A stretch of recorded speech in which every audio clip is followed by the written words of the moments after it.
Brilliant. Hello, everybody. Hiya. Shall I kick off? Yes. Okay, hopefully everybody can hear me and see me. Hello, and a very warm welcome to the Chadwell Heath Baptist Church pre-application planning exhibition. I'm Harry Harris from SUSD, and we're the architects and development consultants. And we're all participating in something quite innovative this evening, as this presentation would normally be held in a physical space, probably the church. But because of the COVID pandemic restrictions, the church is engaging with the local residents and stakeholders through a webinar. The webinar presentation will last about 25 minutes, and you can raise questions at any time throughout the event by clicking on the panel on the right-hand side of your screen on the heading Q&A. And you can type your questions in there towards the bottom of that panel. We will moderate the questions, and anything offensive or illegal language will be deleted and not published. And anyone submitting unacceptable language may be suspended from the webinar. We'll have a session at the end of the webinar to answer all the questions that are raised, and we really would like you to raise as many questions as you can during this. Further questions can also be posted on the specific project website, which can be found at future.chadbaptist.org.uk. But Alex will publish that towards the end as well, so you can see it written down. And that website will remain live with a copy of this presentation.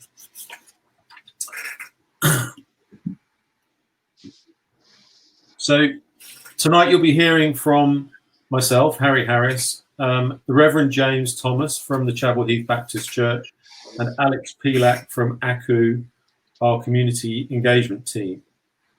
So Andrew, I think, is on the far left of your screen, as you can see, and Alex is in the middle, and myself, Harry Harris, here. So the proposals have evolved through extensive dialogue and working sessions with the Reverend James and the congregation and community groups over the last 2 years. And tonight we'll look through the proposals and everything we've gone through over the last couple of years. And we'll follow the format that's on your screen here, and we'll have a look at the existing building. The Reverend James will give you some background as to the church's community involvement and involvement with the community over the last few years. We'll go into some of the analysis of the local area that ACU undertook on our behalf and look through some of the early design proposals and how we've come about the actual planning proposals, and some of the work we did with the local authority on the pre-application submission. And then we'll look at some of the, at section 6, we'll look at the locally submitted design precedents that set out some of the density and height parameters that we've been working to. And then finally, we'll move to the actual proposal and the detailed drawings and design quality.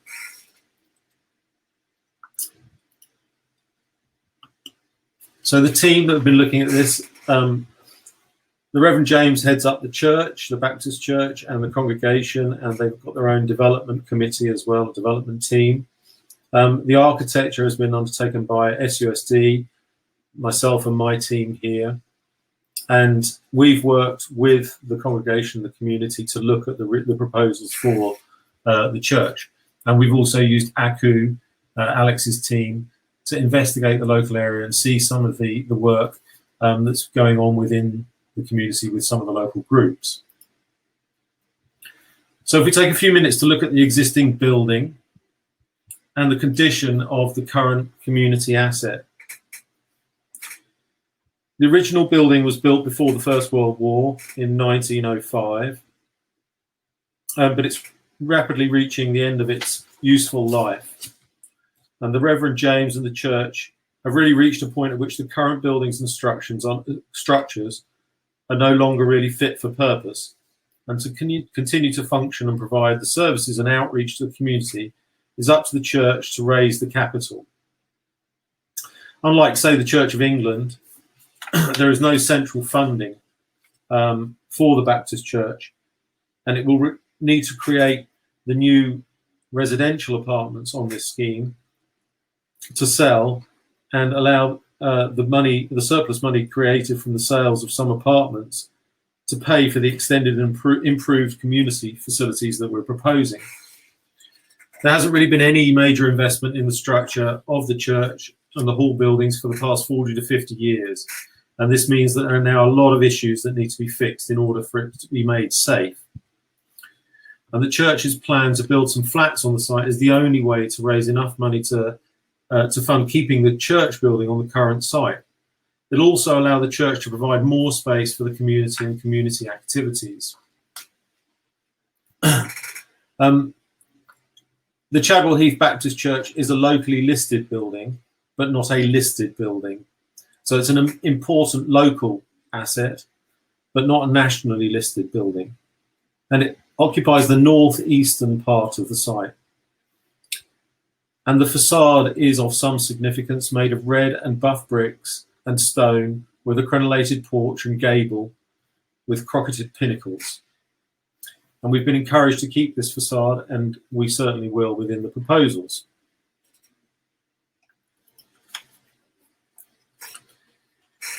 The church has to undertake a condition survey at regular intervals, and that's the most recent survey estimates the costs of the maintenance and repair to the existing buildings would be in the order of £500,000. But this only really achieves repairs and gives no really added value to the buildings. For example, accessibility for disabled or people with issues entering the building. And there's no central funding body, as I said, for the Baptist Church in the UK to foot that bill. So it's really incumbent upon the church to generate the funds themselves. And the only real options are to redevelop and improve the church and the halls, which requires finance. The other option would potentially be to close the church and sell the land to the developer, but a developer would then develop the site for profit, and this would ultimately mean the loss of the community asset. And there really are no other options available to the church. So now I'd like to hand over to James, the Reverend James, to tell you a little bit more about the church's outreach program and its involvement with the community. James, over to you. Thank you, Harry. I hope you can all hear me and see me. It's great to be able to present some of this to you. As Harry said, my name is James. I'm the minister at Chadwell Heath Baptist Church, and I'll be sharing something of the past and present activities of the church, as well as our future aspirations. But before we get to that, I think it's worth highlighting in some more detail some of the context that Harry briefly outlined a moment ago. And firstly, what should be made absolutely clear is that it's our desire to continue to serve and walk alongside the community of Chadwell Heath, as we have done for so many years, and moving forward to serve the community in more ways than we can do currently. And however, due to circumstances that Harry's alluded to and I'll explain, we've been brought to a position where we've had to approach exploring this in a manner that we're presenting to you today. And because of the sustained underinvestment of the fabric of the building over the last 40 to 50 years, both the main church and especially the rear halls are in need of substantial investment to keep them operational. At the size and the consequence of the underinvestment was drawn to our attention by the Building Condition Survey report we had commissioned, which indicates a total cost of nearly £500,000. That's £500,000, just to bring the buildings to a good state of repair, without adding any improvements to the disability access, space and use of the buildings whatsoever. And the timescales stated in the Building Condition Survey were that if no repairs were undertaken within 2 to 5 years, then both the back halls and the church would close. The back halls are in a worse state of repair and would close first within 2 to 3 years, reducing the income to the church substantially. And this income is used to support community initiatives such as a homeless shelter and baby bank run at our church, as well as to maintain the buildings as best we can. But it isn't anywhere near enough to facilitate major works highlighted in the Building Condition Survey. Harry also said to you, and I've just got to reiterate, unlike some other church denominations, there is no central funding body for the Baptist Church in the UK to help foot this bill. Our churches are all independent, and the churches financial reserves or income do not come anywhere near close to getting that amount of money, that £0.5 million, within the timescale outlined in the report. And that, taken together with the loss of income from the closure of the rear halls, would result in the closure of the church. And this kind of left us with two options, really. One, to redevelop and improve the church halls and the services, which would require some form of external finance to pay for the redevelopment. And in our case, that is residential properties. Or to close the church, sell both bits of land to a developer. And if no redevelopment takes place, ultimately, this is what will happen. So the position the church finds itself in currently is, in order to carry on serving the community, as we have done over the last 113 years, we're left with two options: redevelop or close. It's fair to say that had the buildings not required such huge investment, we would not have pursued this course of action, but would have sought other means to expand how we serve and work with the current community. And so, kind of having shared that with you, let's have a look at the church's past, present and future. Chadwell Heath Baptist Church has always sought to serve the local community in any way it can over the years since its opening in 1907.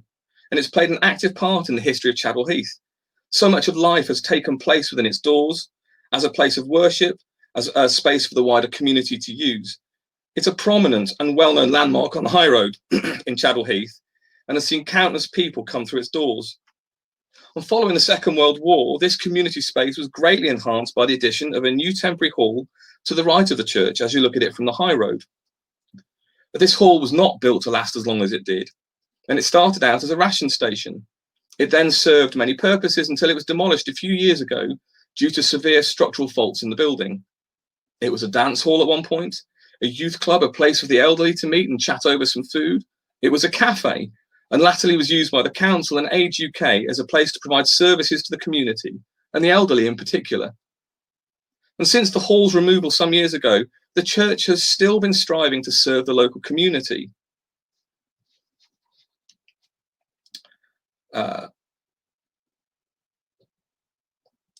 Seeing our halls and church used and continue to be used for a variety of purposes. These obviously include regular acts of worship on Sundays, as well as dedications, weddings, funerals, and midweek church meetings of various kinds taking place, and monthly at various times of the day and evening. And the church is also a place from where the local community come to find solace in difficult times, guidance in uncertain times, a quiet space to explore feelings, and conversations about faith and life.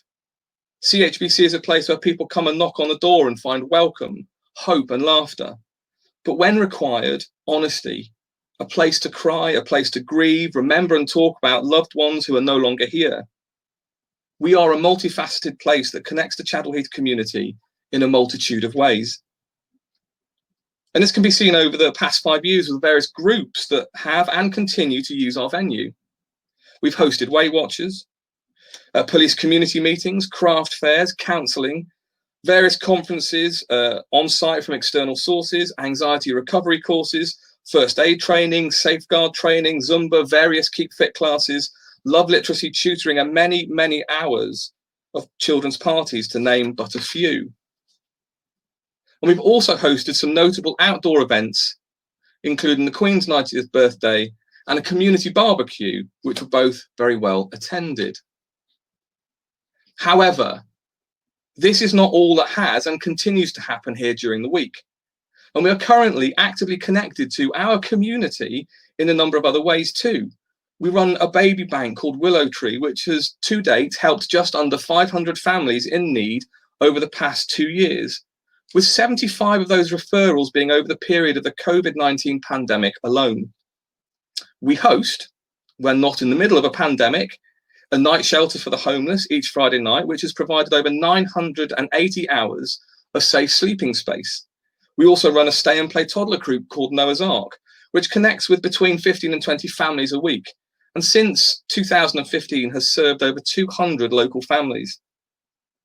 We also host a Lyceum tutoring group, which meets in the church halls every Saturday morning. 2 brass bands use our premises as a practice venue. Pilates takes place several times a week. Irish dance lessons, self-defense for children, as well as counselling services also use our facilities. And another church meets in our main building on a Sunday afternoon. In addition to that, we host summer clubs for children and regularly host public Easter celebrations, including the Good Friday Walk of Witness and outdoor service, which attracts between 100 and 150 people each year. And Christmas events are also close to our hearts, such as nativity and carol services, as well as carol singing in the local pub in partnership with other local churches, with many of these being attended by members of the local community. We've also hosted community social evenings, alpha courses, Lent courses. The list goes on. And as a church, we also take an active role in raising supplies to the Barking and Dagenham Food Bank, which has a presence at the United Reformed Church in Mill Lane. We take donations to them on a twice-monthly basis, each time filling a car boot with food and toiletries. And this has been especially impressive over the COVID-19 pandemic period, as a congregation has continued to be hugely generous in their giving to this need. We are also a referrer to the food bank, sending people to the food bank when they're in need. And we also support the food bank in a larger way each year through our harvest service. Last year, 2 cars were required to take the donations of the food to the food bank because of that activity. Also, helping the local community support those in need overseas is something we do by being a drop-off point for Samaritan's Purse Operation Christmas Child Appeal each year. Shoe boxes filled with gifts, including items such as sweets and toys and books and colouring pencils and gloves and whatever else, are sent all over the world. And for the last few years, between 500 and 700 boxes have been sent from CHBC, donated not just by the church congregation, but by local schools, care homes, businesses, and individuals who live in the area. So here is some takeaway information I'd like to leave with you just from that section. We estimate that around 1,600, that's 1,600 individual people, use the church building on average per year through the range of activities just described. This roughly equates to a footfall of 8,000 per year. Footfall meaning the count of how many times a person has been in the building or buildings. In terms of the connection to the community, CHBC, Chadwell Heath Baptist Church, has 20 plus groups that meet in the church building. And this church helps provide services to 435 vulnerable people who use the church building and access programs over the course of the year. So what about our future aspirations? As a community church, we're acutely aware of things that we would like to do that we simply cannot do in our current buildings. One area particularly high in our thinking is to provide services for those who are on their own. Lunch clubs for the elderly, spaces for those who with physical and mental impairments, more facilities for the youth in our area. And this is going to be especially essential as we work through the lasting impacts of COVID-19 and what that means to and for the local community. And another aspect that connects to the way the pandemic has changed the shape of the way that communities will move forward is the idea of working from home being far more commonplace now. And through this development, we are keen to explore how we could create space for people to work remotely whilst having a break from their homes, as well as creating possible meeting room spaces. Our local council has had to deal with a situation that no one in living memory has had to encounter in the UK. And whilst they've done a fantastic job, their funds are going to be short for a good while. And our hope is to partner with them to provide space and resources the local community could use and benefit from. Having got to know some of my local councillors through the Chadwell Heath Residents Association, I really can vouch for their commitment to this community, and it would be a privilege to work and partner with them. See, all these are things that CHBC would love to explore. But with the current state of our buildings, we just can't offer anything and are at a very real risk of losing what we've already got. We are also deeply aware that the current buildings, which contain multiple floor levels, accessible only by steps or rough and broken concrete pathways, do not offer a fully accessible space for those who find it hard to move, predominantly the disabled or the elderly. And that, in today's age, is something we do not think is suitable for the local community around us. Being able to offer the above activities alongside what we currently do would allow us to create a better space for community cohesion, allowing people of different backgrounds to mix and get to know each other, a place where all are welcome and included. Therefore, the proposed redevelopment of the Chadwell Heath Baptist Church site is focused on being able to provide and continue to provide the kind of service to the local community that we've been doing since 1907, 113 years. Since the church opened its doors all those years ago, the community may have changed. The high road may have changed. The needs and expectations of the people in this area may have changed. Yet Chadwell Heath Baptist Church has always been and continues to be a place for the community to meet, to get to know each other and to grow stronger together. And this is what we, through this redevelopment, hope to do moving forward for the next 100 years. I'm going to pass you back to Harry. Thank you. Thank you so much, James. I hope everybody can hear me and the technology is working. That was quite inspiring. And through our work with the Baptist Church and Reverend James, SUSD have been truly impressed by the remarkable outreach that the church succeeds in doing off of a fairly shaky platform from the existing building structures. And to measure that a little bit more accurately and look at the wider community, we've worked with social impact analyst ACU, and they carried out a survey of the local area to create a map of some of the community groups and activities within the neighbourhood, both relating to the church and not. So Alex Pilak from ACU will now give you a summary of the findings from some of those investigations. Over to you, Alex. Thank you very much, Harry. Good evening, everyone. Thank you for joining us. So yes, as Harry mentioned, ACU worked with the church and with SUSD, the architects of this project, to provide research to help understand the potential uses of the new community space that will be provided in this development. There will be some shared space and community space that will be accessible in these plans, and our investigation took 2 stages. One was a wider area study, which is reflected in this slide that you can see here, and the second was a more local study in Chadwell Heath. So for the first one, it was quite a wide area. We looked at groups, spaces, places that focused on community, be it health, culture, art, well-being, food, etc. As you may expect, in terms of where there is sort of a bigger population in places towards Barking, there were more things on offer, but that doesn't need to say that there's not a wealth of community groups and spaces that are happening locally. For example, in Chadwell Heath and surround, we've got White House and we've got Green Shoes Arts as 2 examples. Most of those groups that we mapped were organisations that focused on community arts and creative organisations such as studios, etc. And that was then followed by sustainability, organic food, locally produced produce, and groups focusing around that. And that sort of gave a picture as to what's around locally in the wider context. And then we wanted to draw our research into specifically Chadwell Heath and the area that the church sits around. And our information for that study came from visits to the area. There was research that was published elsewhere, like national statistics, and also from talking to local individuals as well.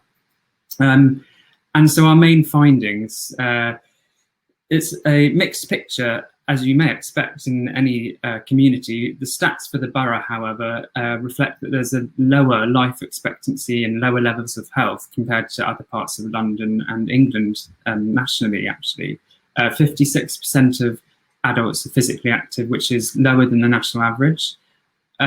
So those are slightly negative points, but there are opportunities within that. Are there ways that the space in the church could be used to provide services for those things? However, also on a more positive note as well, the population in the Chadwell Heath area is relatively young compared to the national average. 33 years old is the average age compared to 40. And also 1 in 5 adults, 23% volunteer locally. This helps to build a sense of community and connection. And many of the local hubs and networks that we found were related to arts and cultural activities. And what came out of this research was that there needs to be something, if there is something provided in this community space, that does not compete with what exists locally. Obviously, these studies were carried out before COVID, and we understand that things may have changed slightly in what people can offer now. But taking this information forward, what does this mean? Well, there are a number of things. The development process, providing this community space on the site can be an opportunity to address some of the challenges through the public space provided. There's indoor and outdoor space that can be utilised better for the community. When we looked at the local high street, for example, and we were mapping the spaces and places there was an indication that there was a lack of local spaces for casual work. I know obviously not everyone works in a sort of job where they can work from home. I know there's an increase of people working from home, and potentially looking to the future, this may continue. So we need public spaces where there are environments for us to do casual work with a notebook, pen and pencil, a laptop, whatever, spaces like cafes, etc., where you're welcome to work. And finally, we just, with our findings, there's a great opportunity really in this development to craft a unique and useful space for the local community, one that's welcoming to all social groups, families, young professionals alike, and a space that can play a role in acting as an educational resource and a sort of vital resource for the community. So I'll leave it there with our research. We'll let you go back to Harry, who's going to take you through a bit more of the deck and some of the plans. Great, thank you, Alex. Hopefully everybody can see some of the depth in which we've gone into, supported by the church and Reverend James and the community. The early stage designs were generated through iterative discussions with the church and congregation. But the early principles, I beg your pardon, I've forgotten to change the slide, sorry. The early principles that were set out by the local development group were to allow for more flexible spaces to be used as multi-function faith groups and community groups and meeting groups. And the current accommodation is just not fit for purpose and will not provide for a good basis for growth or reaching out for more sectors within the neighbourhood. We've worked closely also with the local planning authority for Barking and Dagenham Council, which is B First, and we submitted a pre-application submission in 2019. And the local authorities support the principle of providing new residential accommodation and improved extended community facilities. And the renovation and the restoration of the building is favoured over a proposal to demolish significant parts of the structure. And the local authority identified the need to retain the front porch and the original facade, and this has been preserved in the new designs. And on this page, you can see some of the early proposals that we put together with the church. And at the top of the screen is an artist's impression of some of the early design proposals, retaining that important facade and the extensions to the side, providing both residential accommodation and increased community and church facilities. And on the bottom left-hand corner is a view of a proposed courtyard, which should be available to both the residents of the new apartments and the members of the community attending the church and community facilities. And the bottom right is a kind of model wireframe diagram, very early stage design, showing the kind of build up and how we put this proposal together.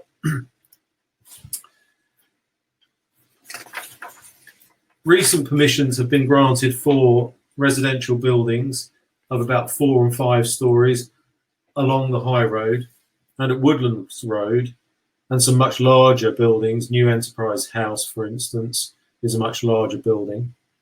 And we've gone through some of these recent permissions to try and gather what is acceptable in height and density terms. So I'd like to now go through a little bit more detail to better illustrate our proposals. The images that you're now seeing on the screen are of a physical 3-dimensional model that we have built to show the scheme. The large image at the top is the northern boundary of the site, fronting onto the High Road. And we have a, sorry, I'll just use the drawing screen. No, I can't make that work. I'm sorry. Oh, here we are. The blue element is the new church building, which is behind the retained facade. And you can see the blue goes all the way through the ground floor of the new proposed building to the right-hand side of the church. And in the pink are the residential elements to the proposed scheme. And on the front, on the high road, we'd have 3 stories with a roof extension, so essentially 4 stories. Ground floor being church accommodation and community accommodation, with three floors of residential accommodation above. And then to the rear of the property, reducing down to 3 stories of residential accommodation, circling around a new courtyard landscape garden in the middle.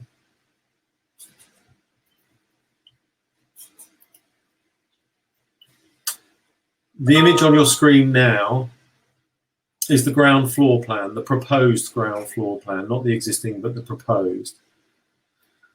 And hopefully you can see that the blue areas to the front are what I was describing previously on the 3-dimensional model.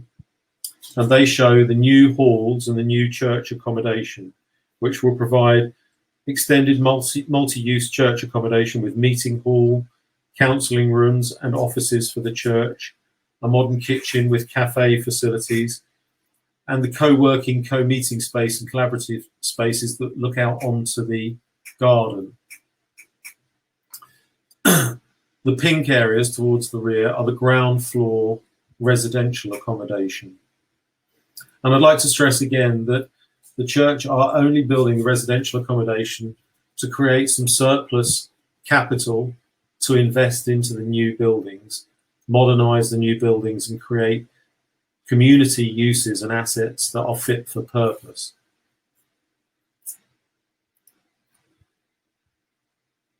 The image on your screen now is the first floor, and the blue accommodation to the left is the sanctuary and hall, multi-use hall and creche and nursery space for the church, with some ancillary counselling or office spaces. To the right of that is the first floor of where the residential area starts, fronting the high road. And at the rear would be the first floor of the residential accommodation. I do apologise, I can't get my drawing tool to work, so I can't draw on here to give you a better idea. But as I say, the blue areas are the church accommodation at first floor, and the orange areas and pink areas are the first floor residential accommodation. And I'll just go back once to the ground floor again, so you can see the extended church's accommodation and improved accommodation around the courtyard garden with the residential units to the rear. Both are accessed off the high road, with the church having a new central access straight off the high road, which will be a signifier to the new church accommodation, and the residential accommodation is accessed through the right hand through a gated area. This is the second floor. So we're above the roof of the church to the left now, and with residential units at the first floor over the church and to the rear as well. And the third floor is only over the new building to the right, to the front of the high road on the right hand side. In total, there'll be 20 apartments, both 2-bedroom apartments. 2-bedroom and 1-bedroom, I think. Well,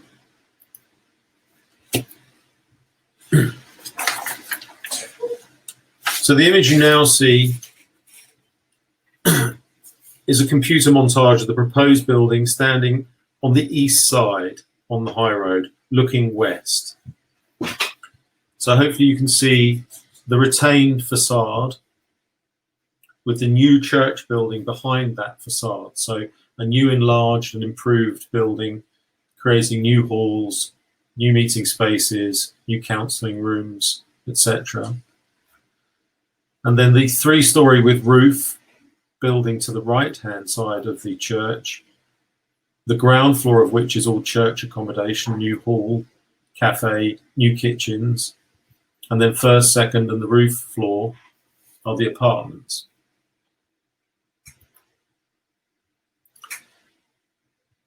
This coloured image shows you the same colouring that we had on the three-dimensional model that I showed you earlier. So the blue areas are all the new church accommodation. The green is the retained historic facade and porch, and the pink are the residential spaces above the church. This image is looking the other way now on the high road, looking east, standing on the west, looking east. And you can see the new residential building over the new church hall, which is in the foreground, and the background is the retained facade of the existing church. And that gives you an idea of the areas that we're creating, the blue area being the new church accommodation, the green, the retained facade, and the pink, the residential accommodation.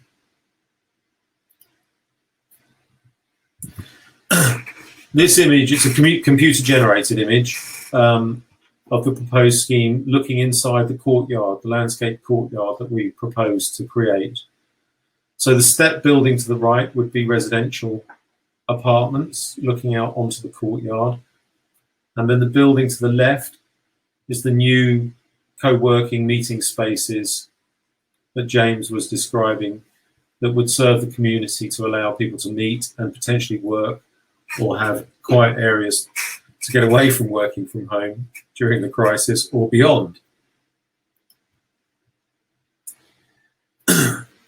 This page shows the contextual elevations, the north elevation. So to the top of the screen is the long elevation along the high road, the north elevation onto the high road. But this is the existing elevation. So that shows the existing church in the foreground, and the background are the existing residentials in the background, the residential buildings in the background. And to the far left and to the right, you can see 3- and 4-story buildings that have been built. And we've used that as the context then for the middle image, which is the proposed elevation, the proposed north elevation onto the high road, that shows the new residential building over the new church building inserted. And along the bottom are some images of some of the materials, the bricks, the stonework, the metal cladding that we propose to use in the scheme, and the decorative balustrades, using motifs from the church to better identify the new church. And we're trying to utilize the existing materials, the red and buff brickwork that already exists within the existing church, and the beautiful stonework. These 4 images show the before and afters together. So the top 2 images are if you were standing on the east side looking west. The top left image shows the existing condition. And the top right image shows standing on the east side looking west, excuse me, up the high road, shows the retained facade, the new church building to the rear, the new church building at the ground floor of the other building with the residential units above. And the bottom left and the bottom right are the before and after, standing on the west side looking east down the high road. I hope all that makes sense and you will understand the geography. So we'll now look at some of the uses in there. And we've recognised with the church that members of the community want a pleasant space to meet, and in some cases quietly work from while meeting up with other neighbours and groups. But there's also a strong need for private spaces where counselling and support can be provided. And the church wants a building that can really allow their collaborations with the neighbourhood and other members of the neighbourhood and the community, and for the whole community and neighbourhood to utilise this building and flourish. And some of these buildings shown here are buildings that have been built already, and we've taken some of the detailing and the typology shown here and used it in our proposals. And some of these show retained facades, which is what we're proposing, with new and enlarged and improved buildings to the background. And centrally in the image is a really beautiful courtyard that was created in a residential scheme. And it just shows how these gorgeous spaces can be used for the community to meet up and different groups to meet up, have lunches, have parties, whatever, and congregate within here. And then the bottom buildings show some examples where brickwork has been used with really nice kind of decorative metal panel work and balustrades to create really, really gorgeous residential spaces.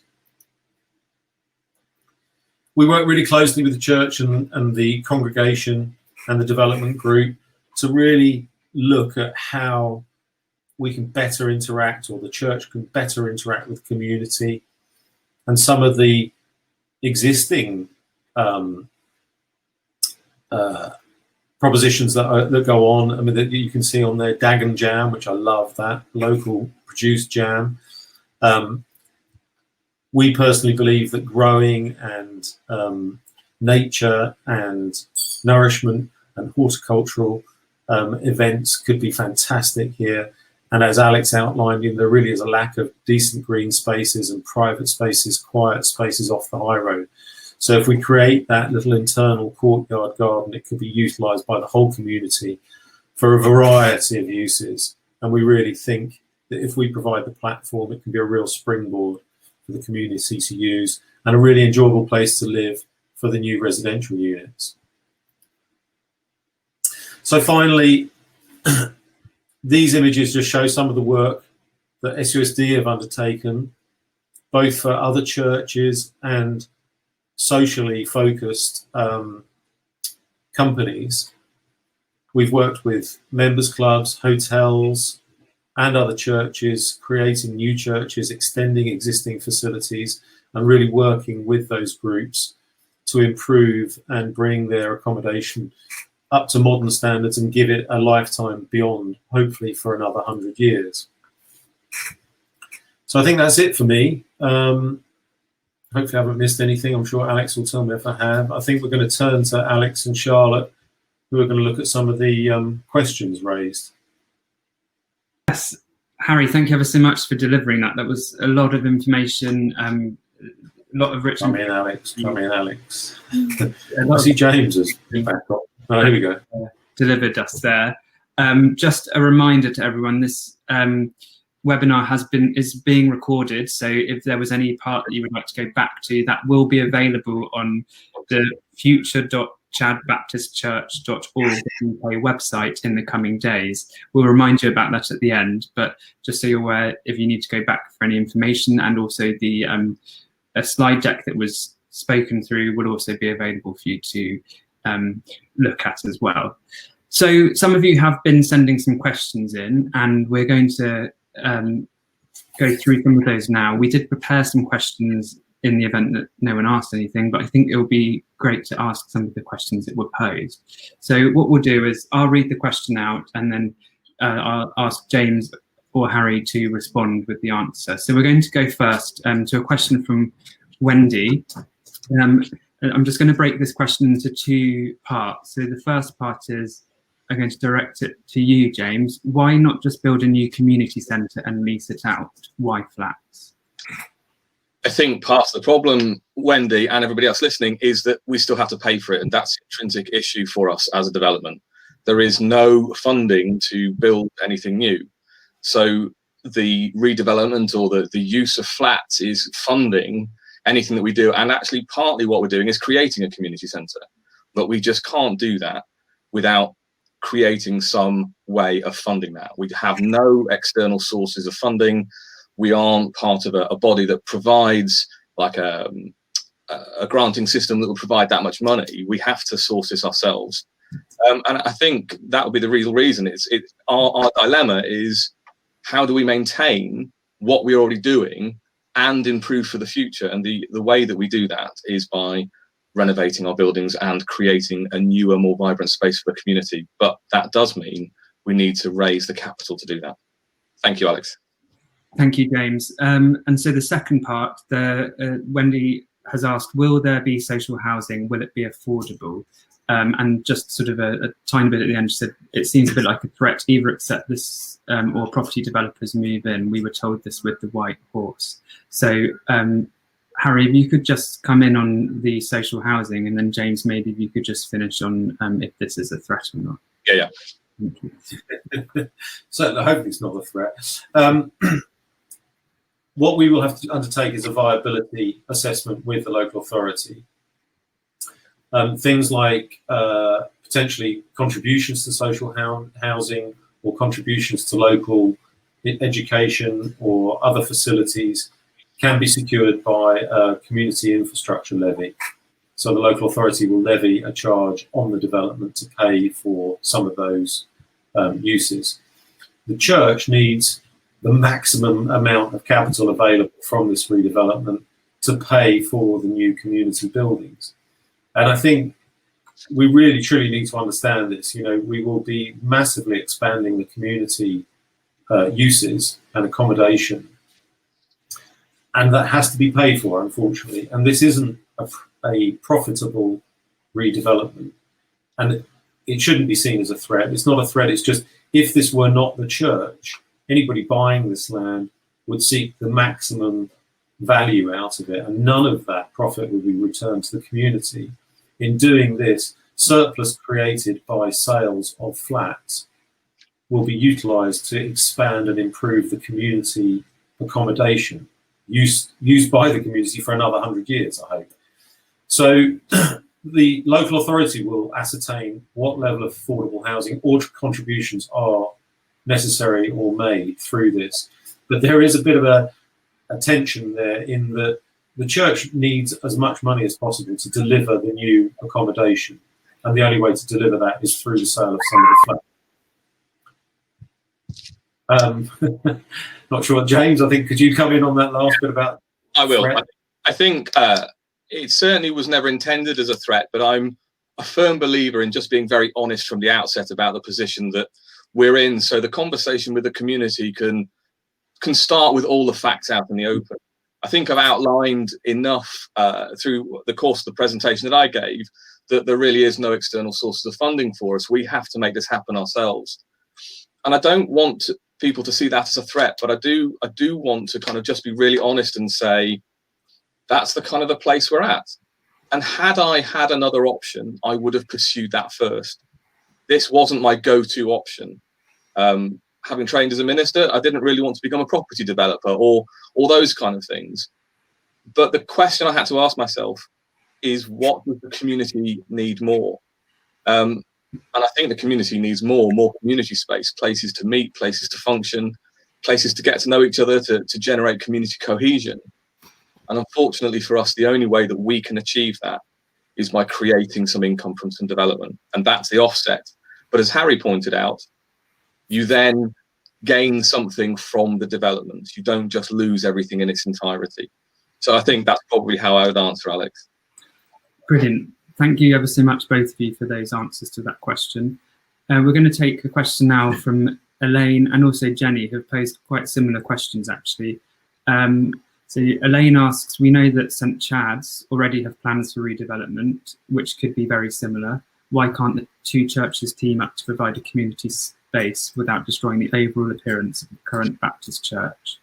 And Jenny asks something similar as well. St Chad's are also expanding their church. If you expand, will you duplicate services, or are you working together? So that's the question two questions I'll pose to James. So are you working with St Chad's? Will you be doubling up? I guess what was the first question, Alex, first? I wanted to pick up the first one from... Yeah. Well, so the first question was, St Chad's already have plans for redevelopment, which are very similar. Why can't the two churches team up to provide a community space without destroying the overall appearance of the first. I think part of the issue about the overall appearance is that, as I stated earlier, the church buildings are in such a state of disrepair that it's going to cost £500,000 just to stand still. And again, I don't want to sound, that's not a threat, it's just where we are. There are massive things to, everybody talks about the roof fund for a church. Well, we've got 113-year-old slates on the roof. There's a whole bunch of other stuff going on, which if you want to talk to me about kind of in the community later on, that's fine. But we've got that issue. And so the idea of not destroying the look of the church is, I think, a horse that's already bolted, in effect. That we're kind of past that. And working together with the St Chad's around the corner, we have discussed, and I think the two churches are kind of slightly heading in different directions. St Chad's has amazing family work that goes on. They are brilliant with families and kids, and we love families and children, don't get me wrong.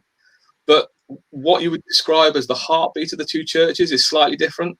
Where we've been heading is much more the social impact. So the baby bank or the food bank stuff or working with the homeless. And they require slightly different provision. And I guess there may well be conversations that we could have. And I certainly know Martin very well at St Chad's, and we have talked about potential crossover. But that potential crossover is slightly separate from the reasoning for the development project and overcoming those hurdles of finances. So I hope that answers the question adequately. Harry, did you want to add anything to that? You're muted, Harry.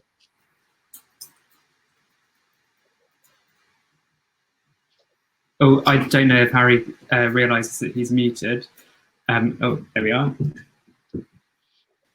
Classic error, thank you. Sorry. I'll start again. It was really just a personal point that if you could achieve lots of accommodation for the community in the neighbourhood, why not?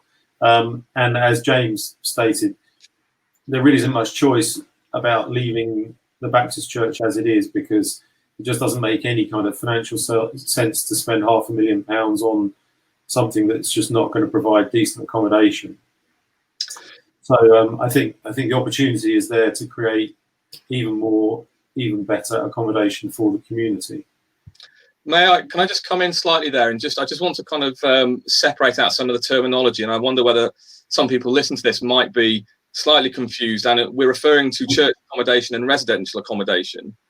And I think accommodation in terms of the church sense just means space for the community, not accommodation in the sense that most people would think about it. So when Harry speaks about a church accommodation, he's really speaking to the new church development, the new halls, the new rooms, the meeting space, and everything else that will be there for the community use.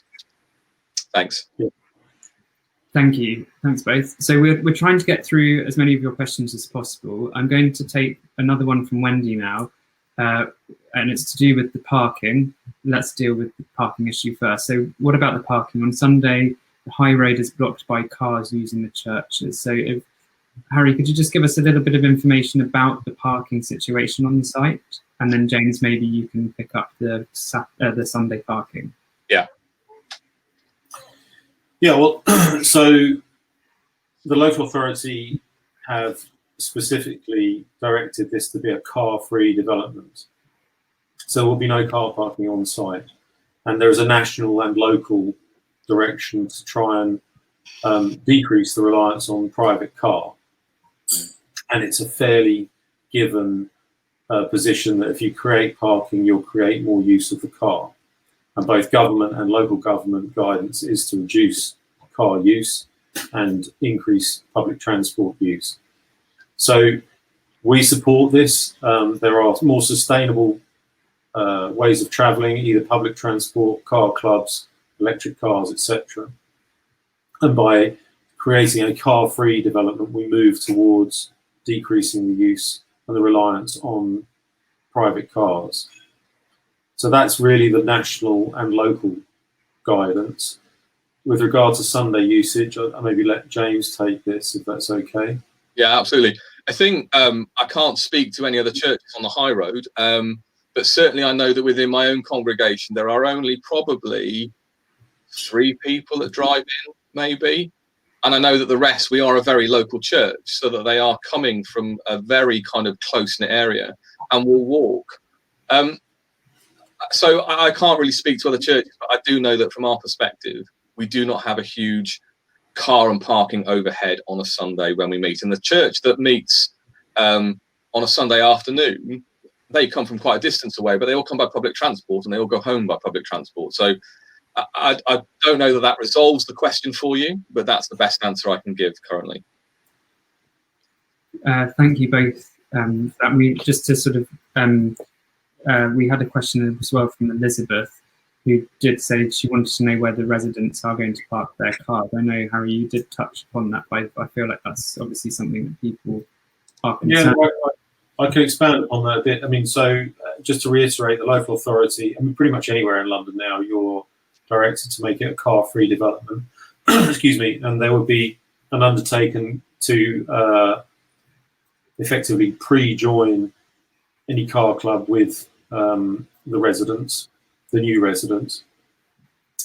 So we are bound really by local planning guidance and national planning guidance in that there will be no parking spaces, and there is likely to be CPZs introduced in the area as Could you just explain what a CPZ is, just if people don't know what a CPZ is? Sorry, controlled parking zone. So residence permits effectively, and many streets will eventually be resident parking only, which will control other people coming into the area, which is the way in which the local authority will move. And part of that, to reduce private car use, is encouraging new developments to go car free. And when I say encouraging, effectively obliging. Thank you. That's a very good answer, and I think hopefully that covers those questions on parking. We're going to move on now, and we're going to focus on the housing provision, so the accommodation, the housing accommodation part. We have a question again from Wendy. You had another increase in housing in an already overburdened area. How much thought has gone into the local infrastructure? So, Harry, could you pick up on this? And then, James, if there's anything for you to add about this, it'd be great for you to come in. Okay. Yeah, of course. Well, the planning process is quite a sophisticated process, and we have to go through traffic generation and work with a traffic engineer to prove that we're not going to overburden the current traffic arrangements. The site is very close to a railway station and very good public transport, and it's on a sustainable transport route. So the early indications from the local authority and with our traffic engineer shows that we're not going to overburden the traffic system. In terms of education and other services, that's covered by the community infrastructure levy, and the local authority will appraise our site and the number of flats that we would generate and the likely drain on local resources effectively, and we will have to make contributions under the community infrastructure levy for things like education, schools, etc., etc. So that is all governed with the planning application process, and as part of our pre-application process, we've already gone through that in our initial studies with both the traffic engineer, our environmental consultants, our mechanical electrical engineers, because we also look at the sustainability of the building and the environmental credentials of the building. So all of that gets looked at during the process, and we believe we will produce a very sustainable building that won't have a significant impact on the local area. Actually, it will contribute massively to the local area. Thank you, Harry. And James, just before you come in, maybe you can touch upon this question in your response to local amenities and services, etc. Will the community hall be available to all local groups and organisations, not just the Baptist Church? Yeah, I think I was quite clear about that when I did my kind of speaking to the presentation. Over the last 5 years, we've had a huge number of groups which use and meet in the Baptist Church currently, and would continue to do so, because our heart is for it to be a community development. It's a place where people should come and meet and do things together, you know, everything from counselling services right through to Zumba and Pilates and whatever else happens there. 2 brass bands, lots of stuff happening which use the space but aren't part of the church congregation in a sense. And I think, so that probably speaks to that, I think. And I was just going to pick up kind of answering a bit about the parking, Alex, I think Elaine's question. Of course. I think the other, and it kind of goes to the renting out question as well, so we'll pick them both up together. We make it very clear when somebody comes to hire our halls, there is no parking, or it's all paid for parking, you have to pay. And actually that's worked to our disadvantage on quite a number of occasions where potentially people wanting to hire the hall have walked away. but we make it really clear that that's just the way it is. We also say that you can park in Sainsbury's over the road, and that we've used that sometimes. Sainsbury's as a car park that people are allowed to park in for a couple of hours, I think.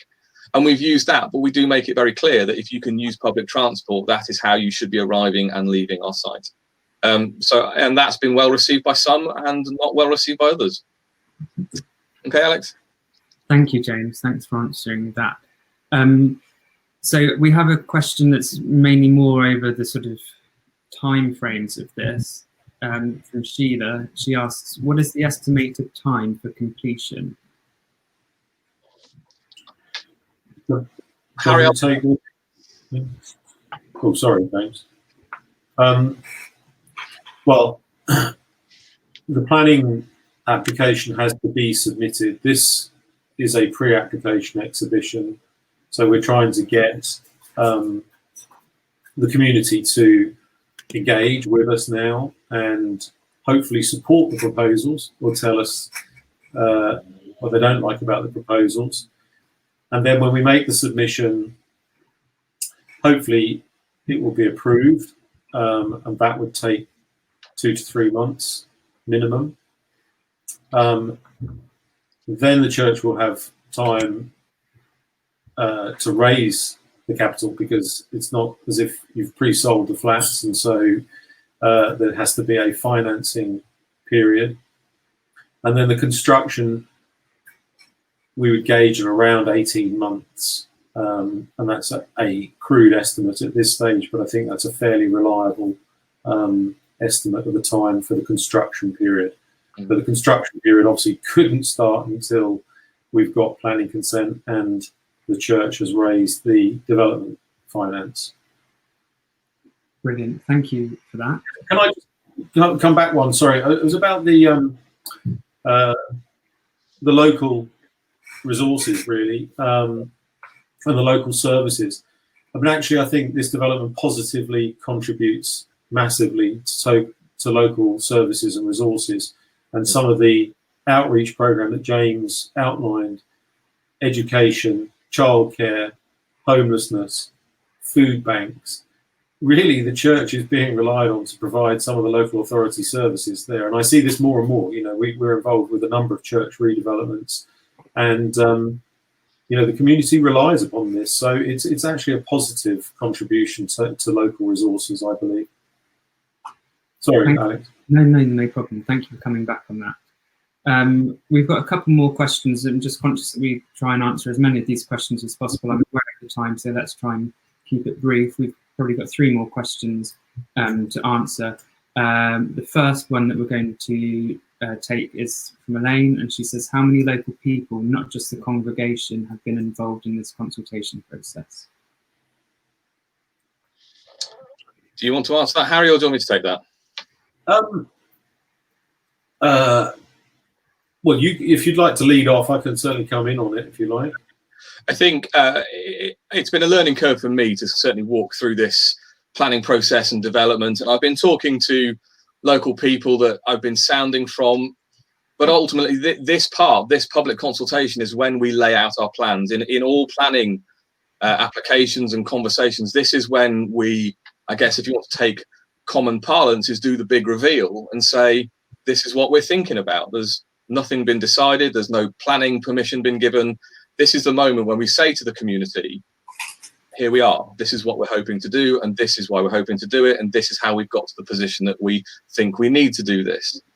And so I guess here the conversation is more public, and I'm very open for people to come in and talking to me, coming and seeing the building, having a look around, seeing what we're facing. None of that's secret.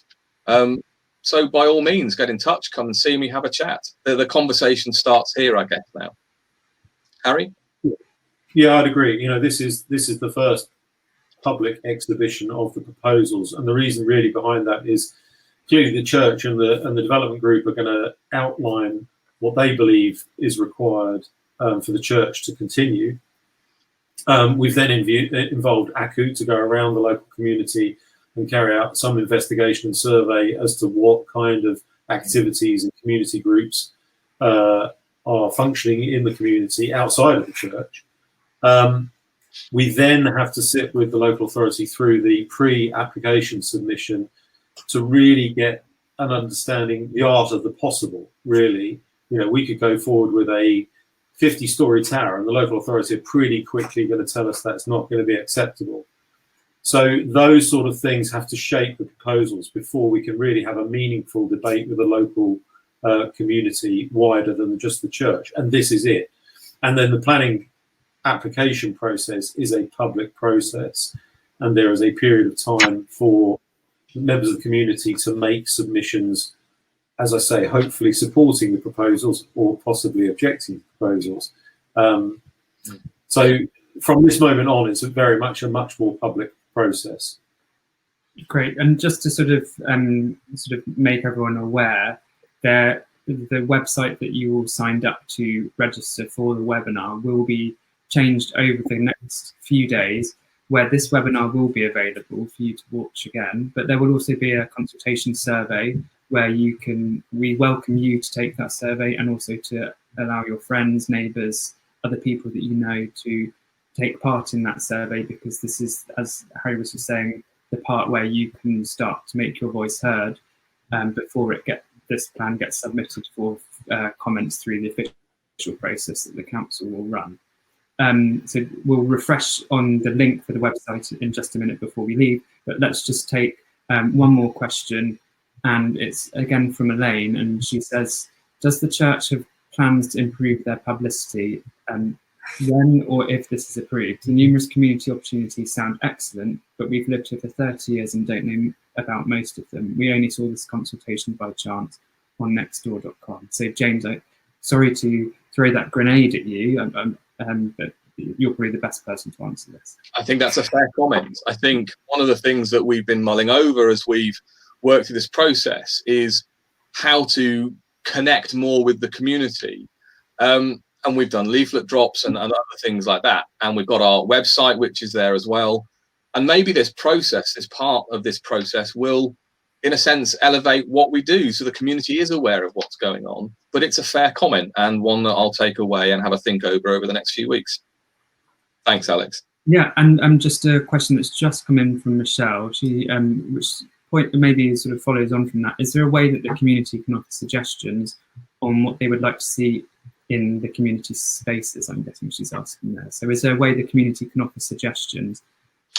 Currently there isn't, because in a sense we hadn't really thought about it, if I'm honest, but certainly the chadbaptist.org.uk, so www.chadbaptist.org.uk is our website. There's a contact us page on there. Get in touch, come and see us. And also, just to add, I probably should have answered that question myself, but being the person asking questions is really not the best thing. But also the survey will be available as well, James, on that website. So if people do have any points that they would like to raise or suggestions, there is a sort of free form text box within the survey where, if Michelle, you would like to put your suggestions forward as to what you'd like to see in the community, you can do so there. Yep. So I think we've covered all of the questions that were raised, I think, from everyone in the Q&A. And I think we've covered most of the topics that we wanted to cover in terms of our questions. So thank you ever so much for submitting all your questions in. And I will just remind you of that website. It's future.chadbaptist.org.uk. And in the coming days, we will send you an email as well, so you know about it when it's live. There will be a survey for you to fill out, and this webinar will be available for you to rewatch if you so wish. Great. Well, thank you very much for attending the webinar, and I hope you've at least had something to take away and think about. Thanks, Harry, and thanks, Alex. Thank you very much. Yeah, thank you, everybody, for attending this. It's really, really welcomed. It's obviously a very challenging time, so this is a bit novel, but hopefully you got something out of this. So thank you for your time, your attendance, and thanks, Alex. Thanks, James. Thank you. Thank you both, and thanks everyone for attending. Good night. Bye-bye now. Good luck.